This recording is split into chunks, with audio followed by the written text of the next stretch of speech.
Дончино для меня, наверное, это все. Во-первых, я здесь родился и вырос. Здесь мои родители живут, слава богу, до сегодняшнего дня. Здесь жили наши предки. И с большой радостью я всегда на выходных из Москвы, из шумной Москвы приезжаю сюда, в родное поместье, где я вот отдыхаю. Нахожу место для уединения, природа, дети и я сам. И это место то, где я отдыхаю от души и для души.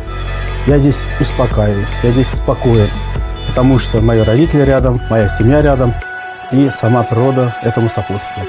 Почему именно Дончино вам нравится? Да потому что я здесь родился и вырос здесь. А потом волчий ход был, переселялись во время 1936 года, голод был. Но там колхоз организовал, хлеб давали, все туда поехали. И дожили до 1948 года там, и обратно сюда переселился. В свое родное село. Сколько у вас детей и кто из них кем стал? Сколько детей? 8 было, 1 умер, 7 остался. Вот сколько, мне много. И внуки много, и правнуки много. Я богачка.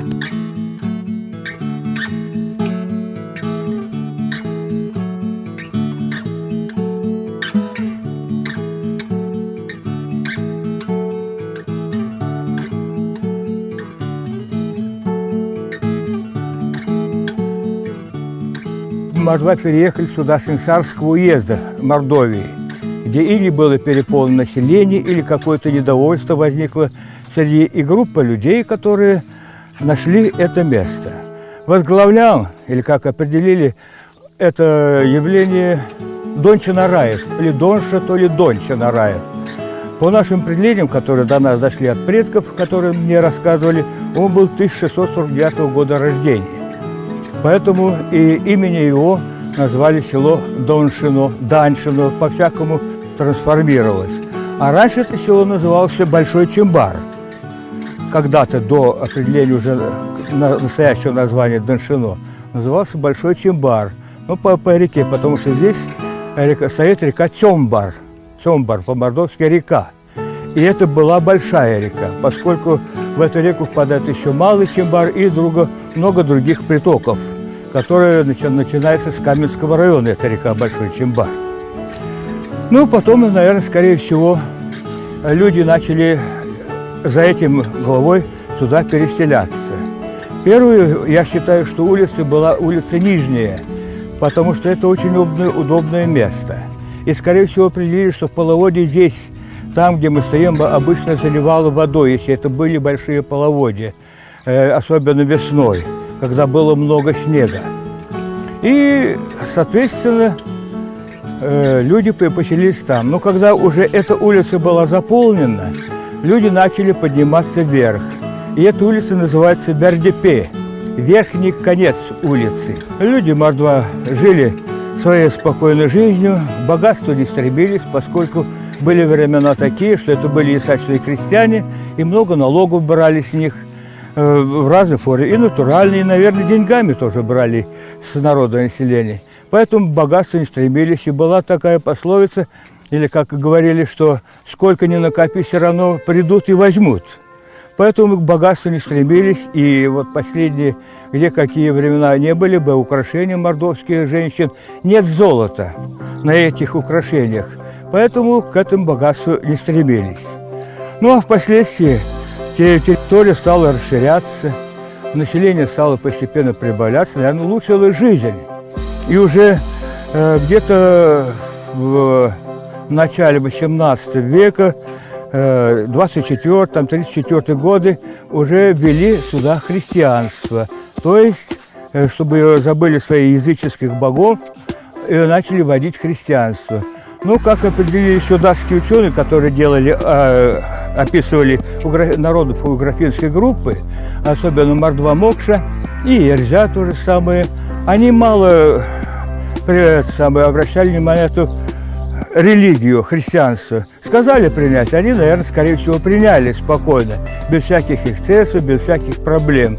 А также они молились своим богам. те, которые были.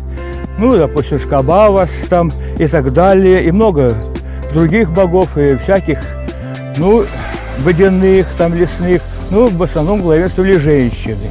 Это когда население начало увеличиваться и начали образовываться новые деревни, это село Дышино оставалось основным центром, где была построена церковь за счет государства. Бревна привозили с другой какой-то стороны, то ли с Кузнецка, там еще где-то. И в 1865 году по одному определению был построен церковь, или начали в 1865 году, а закончили в 1869 году. И церковь, эта Никольская церковь, в честь святого Николая до сих пор стоит. Но, правда, это отдельная история. Все-таки основание сохранилось, несмотря на гонения советской власти на церковь. В 1934 году церковь была закрыта. Причины нашли в том, что нашлись провокаторы среди комсомольцев. Был такой Роман Василий, он был еще парнем. Его заставили поджечь стога соломы, по-моему, от зерна. Был какой-то праздник, и церковь пускала фейерверки. Никогда пожаров не было, а теперь он поджег тайно эти колхозные стога и свалили на церковь, что как будто от этого загорелось колхозное имущество. И это было первой причиной, чтобы закрыть церковь. Церковь была огромной площадью, которая была разделена на два. По определению других представителей, что церковь была двухпрестольной, когда молились отдельно мужчины, в том же здании, и отдельно угол был для женщин, другой престол был, а мужской был ближе к алтарю. Вот в связи с этим потом уже сделали из церкви склад, зерносклад для колхозников.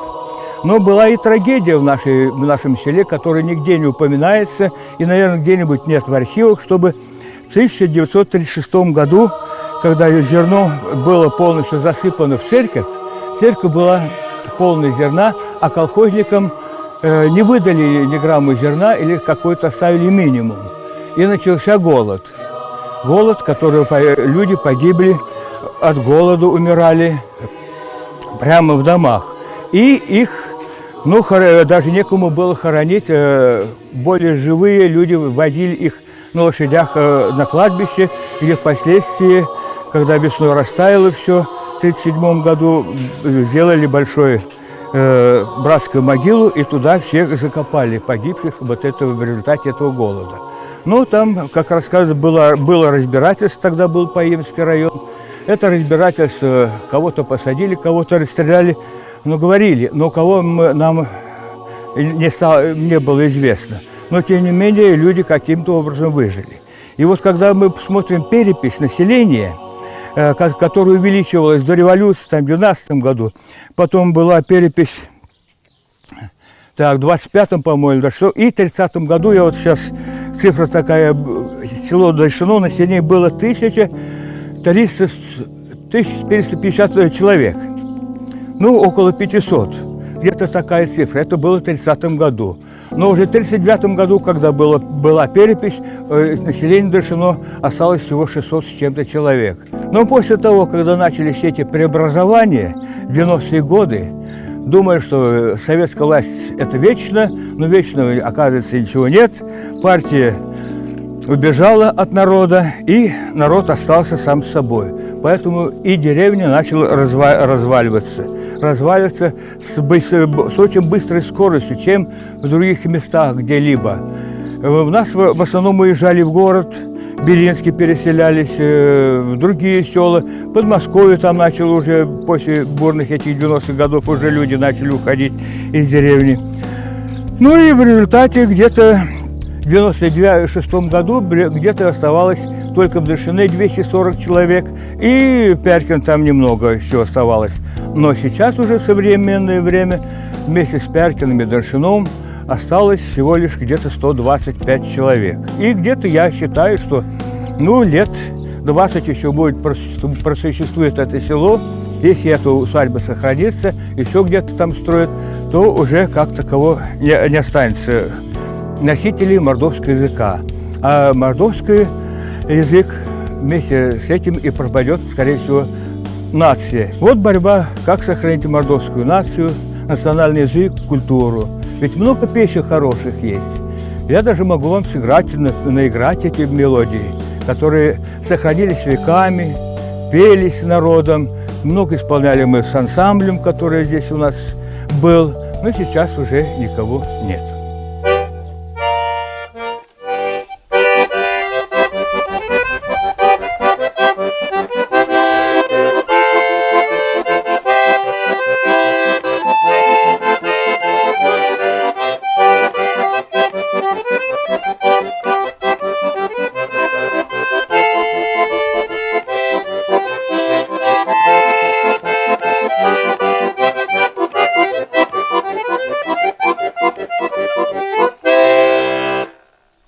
Когда я поступал в МГУ, и в паспортах была национальность, графа национальности, и у меня там был указан мордвин. Я очень стеснялся, стыдился того, что я мордвин, потому что спросят: мордва, такие вот, такая нация, там бум. Но я очень стеснялся. Потом при первой возможности, когда графу национальность в паспортах убрали, постановлением правительства, я решил поменять паспорт. В жизни наврал, что я паспорт потерял. И я там указал русский. Спустя несколько лет я понял, что я сделал большую ошибку. Наверное, время нас лечит и учит. Это правда. Так говорят старики, это правда и есть. Мне, наоборот, стало стыдно за то, что я скрыл факт того, что я мордвин. Я впервые побывал в Мордовии, в республике Мордовия, у Николая Ивановича Меркушкина. Я видел, как гордятся мордва тем, что они мордва, настоящие, Мокша, Эрзя. И я для себя сделал большой вывод, что это великая радость, честь вообще быть мордвином.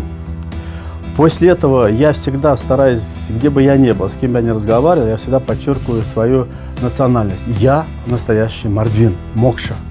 Я этого не стыжусь, я этим горжусь. Потому что многие хороших людей из Мордвы, и пример тому, во-первых, мои родители, мои братья, старшие сестры все. Вот я самый младший в семье, я брал всегда с них пример. И вот когда меня спрашивают, кто вы по национальности, я всегда спрашиваю, даже мои дети говорят: я настоящий мордвин.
Ну, да, скорее всего, один из тех патриотов, который бы желал бы восстановить вот эту, может, деревню. Может дать новый импульс жизни этой деревни. Вот. Хотя бы этим сохранить часть этой, той культуры, которая здесь была.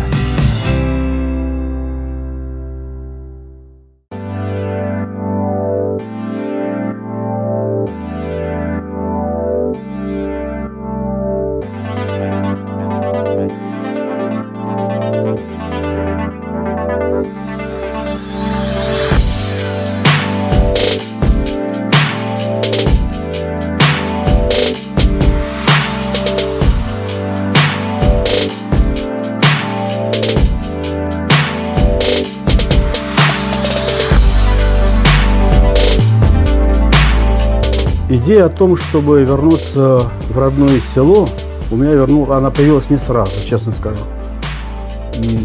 Я особо не любитель много говорить, обещать. Я стараюсь меньше болтай, больше делай. Вот такого принципа по жизни. Где-то после армии, после курса, наверное, 3-4 уже МГУ, когда встает вопрос, где я буду, вообще куда пойти. И где обустраиваться вообще, все вместе. Я вспомнил своих родителей почему-то резко, да, потому что для меня самое святое, что есть до сегодняшнего дня, это мои, во-первых, это мама, и, во-вторых, отец. Почему мама, во-первых, потому что она меня родила, и она меня вырастила, грудью кормила. Благодаря матери я живу, и я имею все то, что есть. Когда я уехал учиться, здесь не было несколько дворов, жилых дворов. Потом остались пожилые одни люди. Молодые люди все в Москву на заработки и уезжали в Петербург, и в другие города, потому что здесь вообще не было возможности чем-либо заняться. Нет работы, все позакрывали. Раньше в советские времена работала и школа, и клуб работал, и другие такие места, куда можно было сходить, отдохнуть и все так далее. Сейчас все это закрылось, ничего нет, абсолютно нет. И я сам себе задаю вопрос, зачем тогда туда идешь, где ничего нет? Наверное, это кровь, родная кровь, родные корни, где ты вырос, где ты родился и вырос. Я никогда не могу забыть те годы, которые я еще помню, когда я босиком бегал по росе, по улице, по луже, когда вместе с мамой на речку ходили, когда вместе с мамой коров мы доели, когда я в школу ходил вместе со своими друзьями. И все вот это совокупно, оно как-то вот на меня воздействовало психологически и душевно. Я тогда решил, давай-ка я попробую построить здесь именно для того, чтобы сохранить родное гнездо, родовое гнездо, да, я решил напротив родительского дома, вместо дома дедушки, построить с разрешения отца этот дом, первый мой дом. Дом получился, потом баню, потом гостевой. И у меня со временем, каждый раз делаю объект, у меня появляется какой-то адреналин. Потому что тебе нравится то, вот я фантазировал то, что я хотел видеть, как бы видеть вот это все. И у меня получалось. Конечно, не у меня одного, много людей мне помогало в этом. Очень много людей помогало, потому что один в поле не воин. Есть идея, но ее надо реализовать. Один я не специалист, есть люди, которые мне помогали. И когда я ставил дом за домом, и когда улица, которая была уже превращена в джунгли, мы очищали, выкорчевывали все это, вспахивали, заново сажали. И получается вот эта красивая такая вот райская аллея. Но я просто был в восторге от того, что есть. Я достиг того, что я в душе хотел. Это все не показуха. Можно было купить в Москве, за границей недвижимость. Я не могу там, душа не лежит. И здесь я вижу радость, во-первых, для своей души. Я здесь отдыхаю. Гости, которые приезжают, они просто здесь кайфуют все, в хорошем смысле этого слова. Здесь природа, здесь птицы, здесь звери. Ты и природа наедине, друг с другом.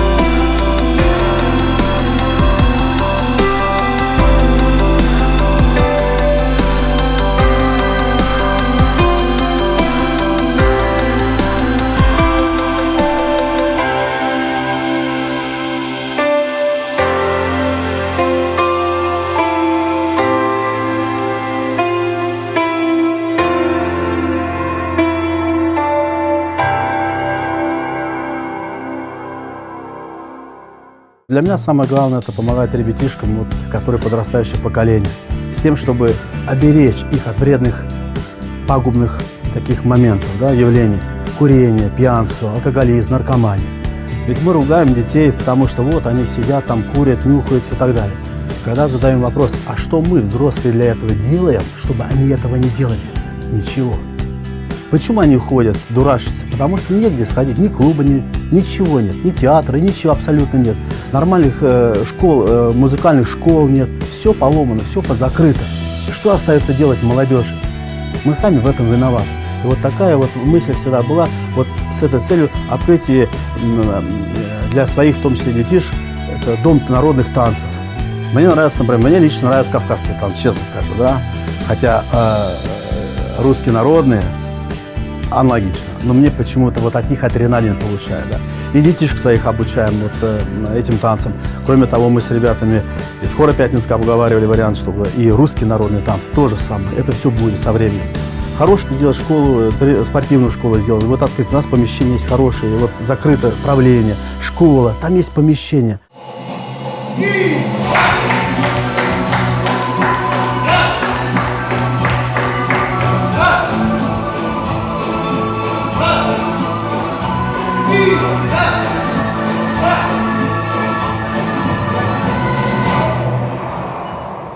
Я работал в ансамбле «Лезгинка», академический коллектив это. У нас в Дагестане считается как один из лучших коллективов. Я работал там где-то 4 года. И по завершению думал, изменить свою жизнь, Хотел изменить свою жизнь, попробовать себя в роли педагога. В роли педагога танцев. У нас в Дагестане, чтобы я получил какую-то базу педагогическую, мы с другом организовали школу, учили детей, взрослых, подростков. И уже в 2017 году, на Новый год, уже по наступлению Нового года, я для себя решил оставить академический ансамбль и больше посвятить себя педагогической деятельности. И так сложилось то, что я познакомился с Николаем Николаевичем, меня судьба свела с этим человеком, и он мне предложил поработать с его детьми. Для меня это было что-то новое, потому что детишки, опять-таки, не кавказцы, это уже другие люди с абсолютно другим темпераментом, характер другой у них. И я хотел попробовать передать им это умение, это все то, что я могу.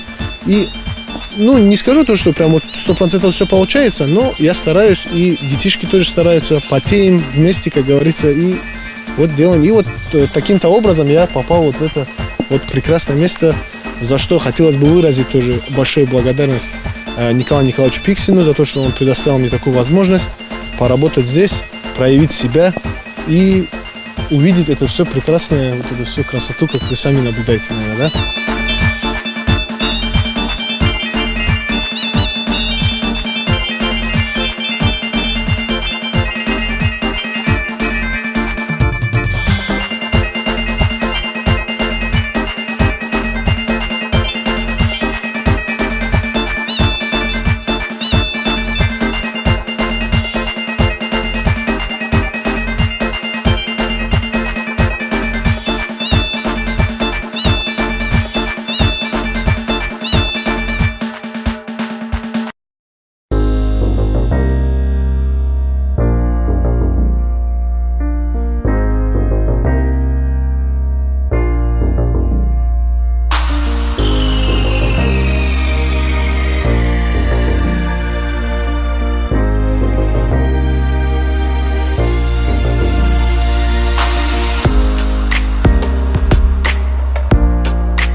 И до животных у меня не было мыслей, и до птиц не было мыслей.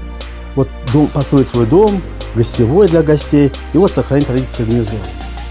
Но потом, когда увидел, что пустуют поля, целый участок, несколько гектаров, да, можно их окультурить, туда выпустить животных, вместо болот сделать пруд красивый, туда выпустить черных и белых лебедей, с тем, чтобы ребятишки ходили, знакомились с природой, фауной.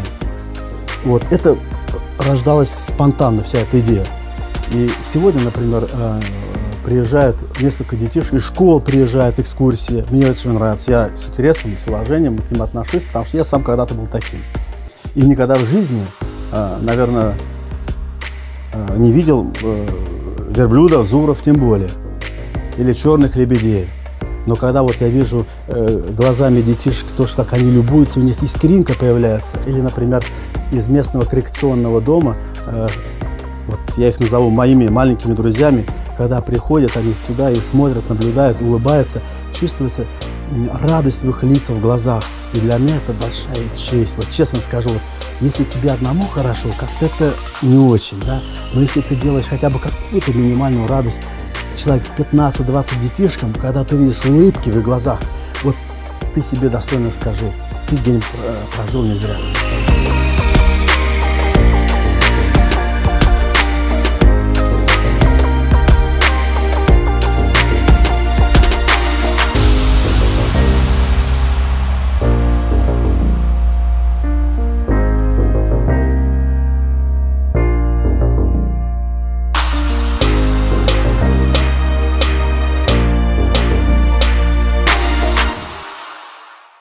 Языков первый немецкий, второй английский, но английский не так, как немецкий, свободно.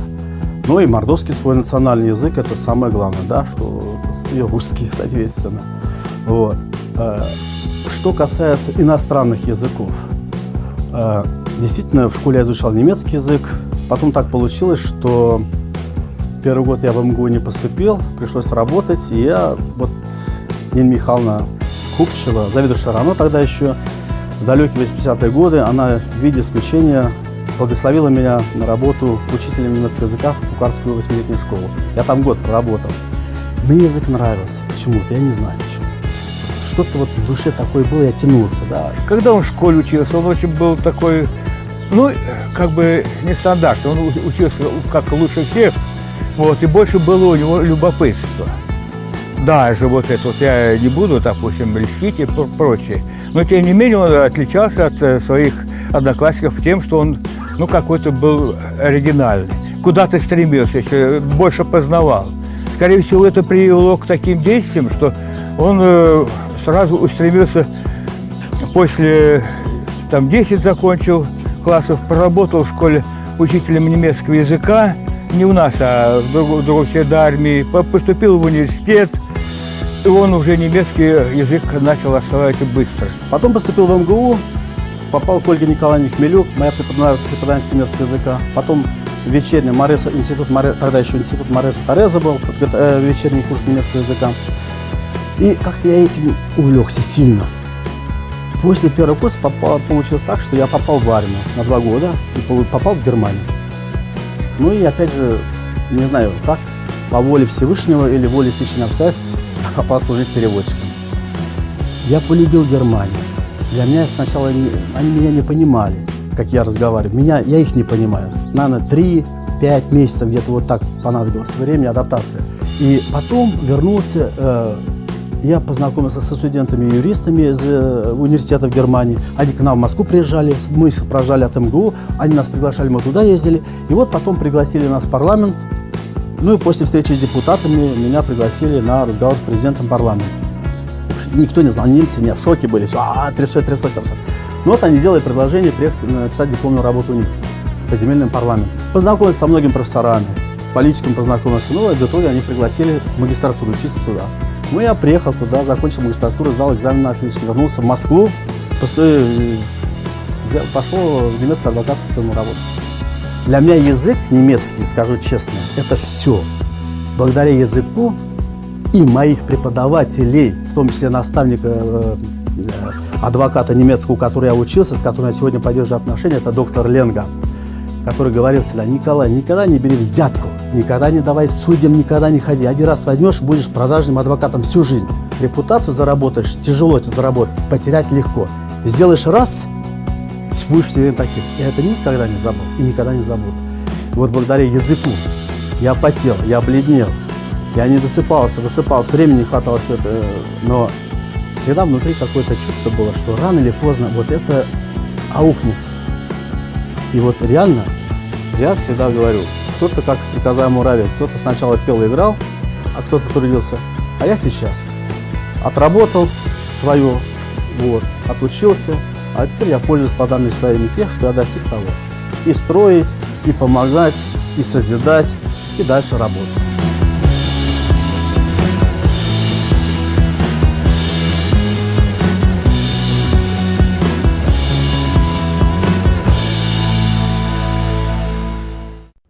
Благослови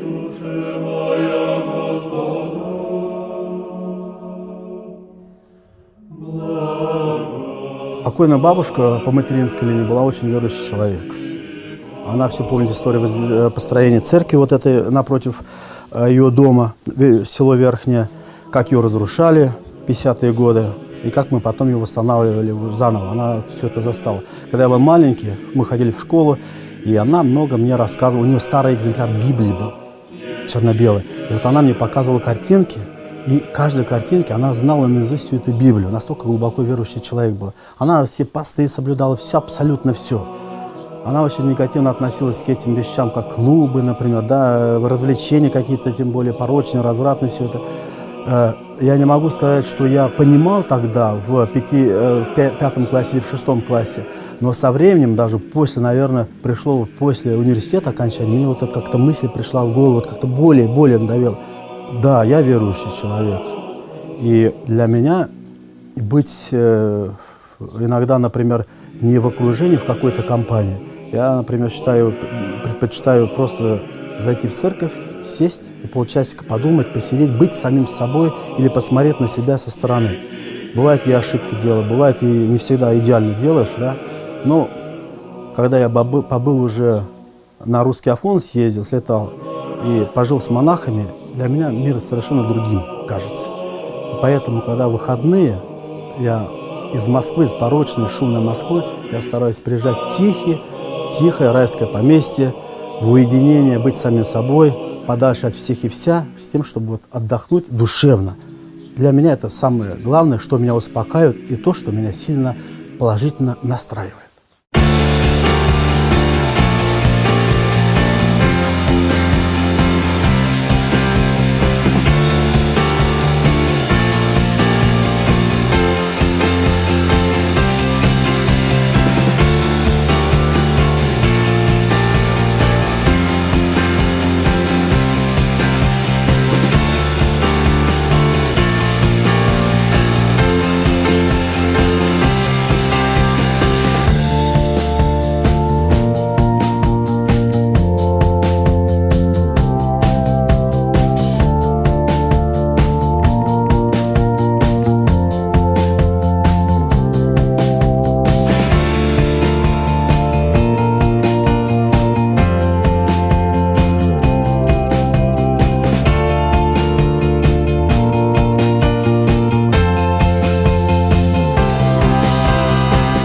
Многие мои друзья, знакомые всегда задавали вопрос: зачем тебе это все нужно? Купи себе на Рублевке, построй, живи там, припеваючи, элита, все так далее. Или там за границей. Была возможность, когда я учился в Германии, можно купить в Швейцарии, Германии, но это не мое. Честно скажу, не потому, что вот надо что-то сказать, но не мое. И работать я предлагали там оставаться, не мое. Там скучно. Там учиться, получить образование шикарнейшее, западноевропейское, отлично. Но вот работать как-то все вяло, скучно. Почему скучно? Потому что ты знаешь, с утра одно и до вечера вот все, программа каждый день. Здесь же, в России, ты не знаешь, что будет утром. Вот такая боевая готовность, как в армии. Когда мой комбат всегда говорил: делай шаг вперед, думай 2 шага назад. Быть всегда готов на дисциплине. Вот у него такая дисциплина, и здесь то же самое. Ты всегда как-то на стреме, выражаясь таким народным языком. Как дежурная аптека. И это, наоборот, как тебя загружает больше, делать, работать и все так далее. Интереснее становится.